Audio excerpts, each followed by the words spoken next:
People talk about human rights in China and the abuses of the human rights in China, and to be quite honest, I don't subscribe to that at all. One thing you will know, if you know anything about China, is that the Constitution guarantees things like religious freedom. It guarantees your human rights.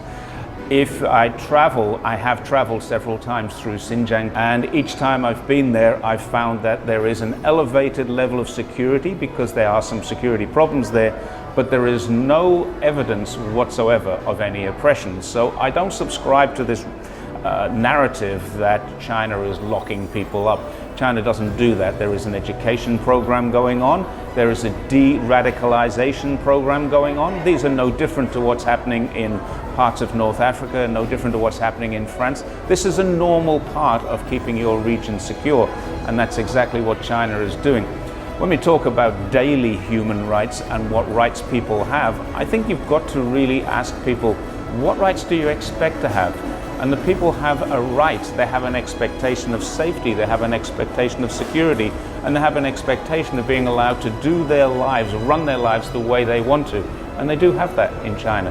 Now, there may be some differences between what happens in China and the West, but those differences can be explained away by culture. The fact is, the people in China are very happy with the way that China governs their human rights. So they don't really need and don't see any reason why anybody from outside of China should start to write about or shout about the human rights within China, because if they came here and asked the people would be saying, well, we don't see a problem with that. Including the Uyghur people that I've spoken to in Xinjiang, they don't see a problem with what's going on.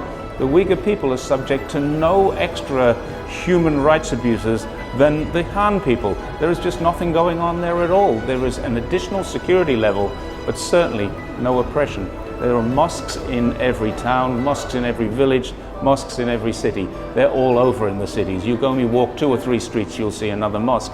So religious freedom is a guarantee within that region. It's a guarantee in the whole of China.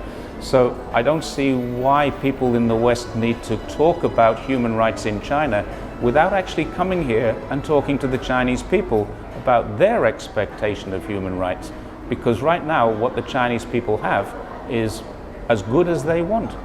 They have their human rights.